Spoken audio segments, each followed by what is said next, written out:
Good morning students of class 12th। Linear regression में आपकी exercise 2 जो है वो प्रोग्रेस हो रही थी। शुरुआत स्टार्टिंग के क्वेश्चंस का वीडियो मैंने जो है एक रिलीज किया था, वो आपने आई होप देखा होगा और क्वेश्चंस को सॉल्व किया होगा। फॉर्मूले वगैरह डिराइव करना उस वीडियो में भी था। तो यहाँ पर आपका हम आज क्वेश्चन नंबर 6 देखते हैं। 6 में आपका जो फर्स्ट पार्ट है, ठीक है, या फर्स्ट ना देखकर सेकंड पार्ट देखते हैं। सेकंड पार्ट आपका दिया है क्वेश्चन, सारे एक जैसे हैं, फर्स्ट और सेकंड दोनों। सेकंड पार्ट दिया है आपका 2x + 3y - 10 = 0। एक इक्वेशन ये दी है और दूसरी 4x + y - 5 = 0। ये दो इक्वेशंस दी हैं। फर्स्ट पार्ट में भी out of 2 regression line find the regression line y on x की लाइन इसमें से पता करनी है। और सेकंड पार्ट में भी आपको इन दोनों लाइंस में y on x कौन सी है ये पता करनी है। तो लाइंस अगर दो दी हैं और उनमें से ये चेकआउट करना है कि y on x कौन है और कौन x on y है, और इसका कोरिलेशन कोफिशिएंट क्या आएगा। कोरिलेशन कोफिशिएंट का मतलब r की वैल्यू। तो उन सबका फाइंड करने का यही मेथड है। क्या हम इनमें से गेस करेंगे कि पहली लाइन क्या है, x on y है, या पहली लाइन y on x है। ये अभी आप सीख जाएंगे कि कैसे आपको x on y लानी, ज्यादातर मोस्टली में कैसे करते हैं। जैसे सपोज दैट ये हमने अगर गेस की, ये फर्स्ट लाइन जो है, let this line is x on y। क्या है, x on y। तो x on y का मतलब है x इधर रखेंगे और y उधर भेजेंगे। x इधर ही रखा, y उधर भेजा -3y, और 10 कांस्टेंट टर्म भी उधर भेज दिया। इससे x निकाला, 2 डिवाइड में जाएगा तो ये आ गया, और +10 / 2। तो ये जो वैल्यू आई y के जो कोफिशिएंट है, ये आ गई bxy की वैल्यू। x on y है, x on y, ठीक है। bxy की वैल्यू क्या आ गई, -3/2।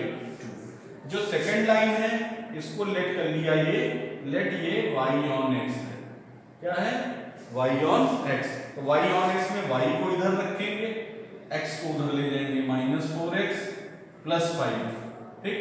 तो y ये आ गया आपका b/x। क्या आ गया, -4, ठीक है। ये दोनों निगेटिव आ गए आपके, ठीक। अब आपको कोरिलेशन कोफिशिएंट फाइंड करना होगा, यानी r की वैल्यू। r की वैल्यू दोनों माइनस है तो माइनस ही रहेगा बाहर, और दोनों का मल्टीप्लाई 4 × 3/2, ठीक। 2 × 2 = 4, 2 × 3 = 6, √6 की वैल्यू 2 पॉइंट समथिंग आएगी। तो कल लास्ट वीडियो में आपको बताया था कि r की वैल्यू जो है, ठीक, वो -1 से 1 के बीच में लाई करती है, ठीक है। -1 अगर आ रही है तो वो परफेक्ट निगेटिव है, +1 आ रही है तो परफेक्ट पॉजिटिव, बट इनके बीच में वैल्यू लाई करेगी r की। तो यहाँ पर r की वैल्यू इनके बीच में लाई ही नहीं कर रही है।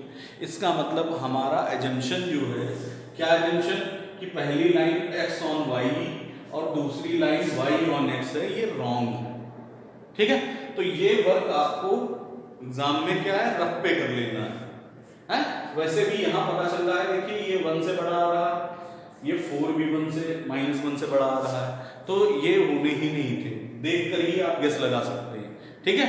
तो ये तो मैं तो ट्रायल करने के लिए, आपको समझाने के लिए ये बताया था, लेकिन बट आप स्टार्टिंग में ही अगर देख लें कि वो 1 से छोटा हो, 1 से ज़्यादा छोटा हो, तो ज़्यादातर आपके वो जो r हैं वो -1 से 1 के बीच में आ जाते हैं, ठीक है ना। तो यहाँ पर एजम्पशन हमारा रॉन्ग हो गया। अगर आप सपोज दैट इसको दिखाना चाहते हैं, शो करना चाहते हैं, तो भी कोई प्रॉब्लम नहीं, आगे दीजिए, और एजम्पशन इज रॉन्ग, तो ये भी दिखाना पड़ेगा और फिर सही वाला भी आपको दिखाना पड़ेगा, ठीक। तो अब आपको ये एजम्पशन रॉन्ग हो गया। तो ये अब लाइन, ये अब आप लेट करेंगे, लेट ये x y on x, क्या है, y on x, ठीक। y on x है तो y को इधर रखेंगे आप, यानी 3y इधर ही रखा, 2x उधर भेजा, -2x + 10, 3 कहाँ आ जाएगा, डिवाइड में जाएगा, -2/3x + 10/3। तो ये जो वैल्यू आई x के कोफिशिएंट की, वो क्या आई, y on x, यानी yx की, b/x आ गया -2/3। ये लाइन अब हम लेंगे x on y। क्या लेंगे, लेट ये x on y है, तो x ऑन y का मतलब है x इधर रखेंगे यानी 4x is equal to -y plus 5, तो x is equal to -1/4, 4 divide हो जाएगा इनटू y प्लस 5/4, तो ये वैल्यू जो आई bxy की आ गई -1/4। अब आप r फाइंड करेंगे, दोनों निगेटिव में है तो माइनस लगा दीजिए, √2/3 इनटू 1/4, 2 3 या 6 यानी -√1/6, ये आप फाइंड करेंगे तो -1 से छोटा रहेगा। ठीक है, देख लीजिएगा फाइंड करके कितना रहा ये। तो our assumption is, so our assumption is right, है इज करेक्ट, करेक्ट, ठीक है करेक्ट है। तो आपसे यहां पर पूछ रहा था क्वेश्चन में कि y on x कौन सी है, तो y on x ये वाली है, तो लाइन y on x वो कौन सी है, 2x plus 3y minus 10 is equal to 0, ये आपकी लाइन जो है वो y on x।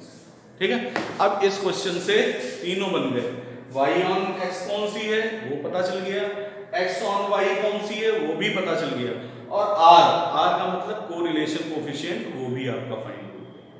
ठीक है, तो ये आपको जो है r, ये आपके 6 में जो है 6 का number question, 7 number question correlation coefficient, इसमें भी यही काम आपको करना है, यही स्टेप्स यूज होंगे। पूरा क्वेश्चन 7 में r निकालना है, इसमें लाइन नहीं फाइंड करनी है। ठीक है ना, तो लाइन भी फाइंड करनी तब भी यही वर्क, r आपको निकालना ही पड़ेगा, r पे डिपेंड करेगा कि कौन सी लाइन y on x है और कौन सी लाइन x on y है।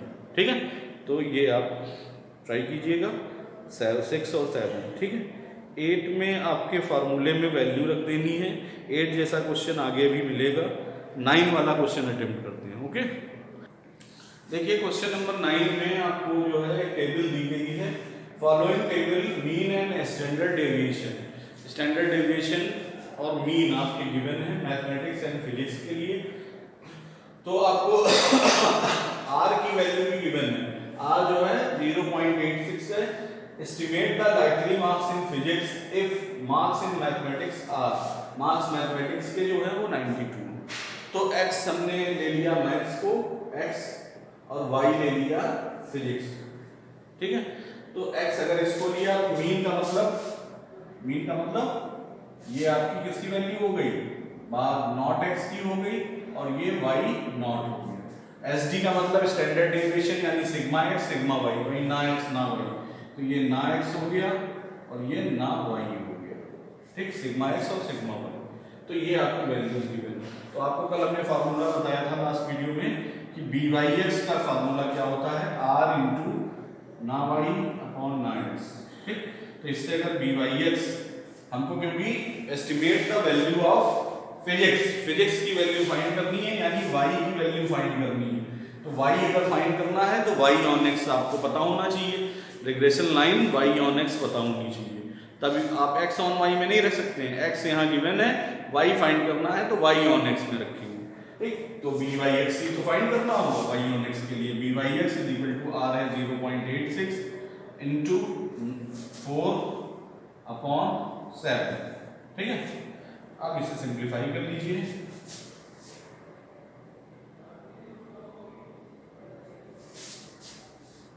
तो डिवाइड करके इसकी वैल्यू 491 आ रही है, 491 रख दीजिए या 49 रख दीजिए, दो प्लेस।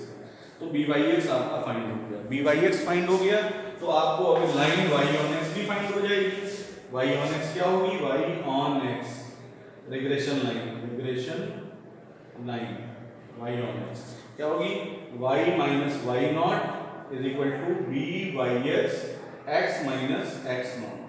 ठीक, y माइनस y नॉट आपका 81 है, BYX अभी 0.491 आया है और x माइनस x नॉट 84।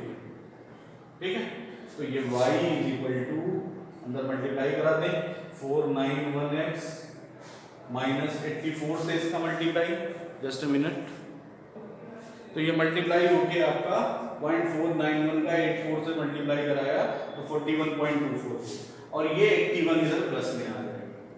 ठीक, अब 0.491x माइनस 81 से इसको माइनस कर दिया गया, तो 81.00 में से 41.244 माइनस करें, 6 945 927 1019 703 39.756।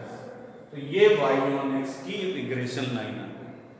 अब आपको y एस्टिमेट करना है कब, जब x 92, तो at x is equal to 92 पे y क्या हो जाएगा, 0.491 इंटू 92 माइनस 39.756, ठीक है। 92 से इसका मल्टीप्लाई कीजिए, 45.17 माइनस 39.756, ये 39.756 माइनस कर दीजिए,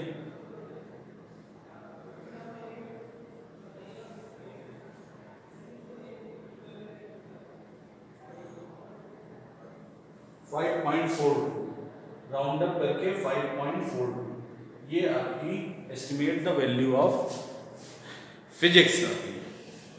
मैंने अभी इसका आंसर चेक किया है, इसका आंसर शायद दे रहा है 80, कैलकुलेशन तो नहीं गलत हो गई है, 84.939 नंबर। एक बार चेक कर लीजिएगा, वैसे तो आई थिंक यही आना चाहिए ना,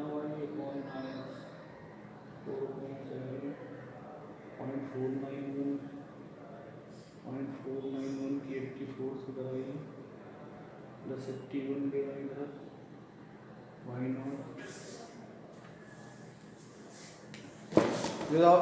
आप कैलसी से जरा एक बार चेक कर लीजिएगा, देयर इज नो प्रॉब्लम, है ना। तो आपको कैलकुलेशन की मिस्टेक अगर होगी, एरर होगी, तो आप उसे ट्रेस कर लेंगे, मेरे ख्याल से तो सही है, ठीक है। तो यही आपको क्वेश्चन नंबर 10 में मीन और वेरिएंस स्टैंडर्ड डेविएशन दिए हैं, करना है आपको, ठीक है। 11 में भी ऐसे ही आपको सॉल्व करना है, ठीक। क्वेश्चन नंबर 12 में भी लगभग कुछ ऐसा ही है, the line regression of marks, ठीक है। ये मार्क्स की लाइन दी गई है, किसके लिए दी गई है, in statistics x on marks in accountancy y, तो ये x ऑन, ठीक है, x ऑन y है, ठीक। तो x ऑन y है, तो x ऑन y से x इज इक्वल टू क्या आ जाएगा, ये इधर चला जाएगा, 3/5 आ जाएगा, 3/5, ठीक है। तो 3/5 bxy की वैल्यू हो जाएगी, ठीक। bxy इज इक्वल टू 3/5, ठीक। bxy यहाँ 3/5 आ जाएगा 12 नंबर में, bxy इज इक्वल टू, क्योंकि ये x ऑन y दी गई है 3/5। और आगे आपका 12 नंबर में दिया है कि marks y for a average score in accountancy, average score, average मतलब मीन, यानी अगर अकाउंटेंसी y है तो y नॉट जो है वो 44 हो गया, ये एक वैल्यू पता है। और variance of marks in statics is, यानी कि सिग्मा x, ना x जो है वो इज इक्वल टू 9 वेरिएंस यानी स्क्वायर 9/16 ना y स्क्वायर, ठीक है। तो इसकी हेल्प से आप जो है क्या फाइंड कर सकते हैं, इन दोनों का रेशियो फाइंड कर सकते हैं, यानी ना x ना y का स्क्वायर इज इक्वल टू 9/16, इधर से स्क्वायर हटेंगे तो उधर 3/4 स्क्वायर रूट लग जाएगा, 3/4 आ गया, ठीक। अब आप कौन सा फॉर्मूला अप्लाई करेंगे, आपको क्या पता है, b/x पता है, आप r फाइंड कर लीजिए, ठीक। bxy पता है, sorry bxy is equal to क्या होता है, r इनटू ना x अपॉन ना y, ठीक। bxy की वैल्यू क्या है, 3/5 is equal to r into ना x अपॉन ना y है 3/4, ठीक। 3 कट हो जाएगा, r इज इक्वल टू 4/5 यानी 0.8, तो r की वैल्यू आपकी फाइंड, ठीक है। r फाइंड भी करना था शायद आपको, हाँ, कोरिलेशन कोएफिशिएंट फाइंड करना है, 12 नंबर, हाँ 0.8 आ रहा है, सही। अब आपको इसकी हेल्प से फाइंड करना है एवरेज मार्क्स, ठीक, statics and find the average score in statics. Statics का मतलब है आपको एवरेज स्कोर यानी ना y x नॉट आपको पता करना है, x नॉट, ठीक है। टोटल आपके 50 स्टूडेंट्स दिए ही हैं, ठीक। ये आपकी एक्स वाई वाली लाइन आ जाएगी, ठीक। वो आपकी एक्स ऑन वाई दी गई है, अब वाई ऑन एक्स आप फाइंड कर लीजिए। वाई ऑन एक्स अगर आ जाएगी, दोनों को साइमल्टेनियसली सॉल्व कर दीजिए तो वाई नॉट आ जाएगा, ठीक है। तो ये जो है यहाँ तक आपको क्वेश्चन नंबर 15 तक ये वर्ड प्रॉब्लम्स इन्हीं फार्मूलों पर बेस्ड है, तो यहाँ तक सॉल्व कीजिएगा। आगे 16 से जो क्वेश्चन स्टार्ट हो रहे हैं वो टेबल वाले क्वेश्चन, स्टैटिक्स डाटा वाली टेबल जो है वो यूज होगी, ठीक है। वो नेक्स्ट वीडियो में देखेंगे, ठीक। ये आप आगे क्वेश्चन ट्राई कीजिएगा, हाँ। आई होप आप सॉल्व कर लेंगे, ठीक है। Thank you.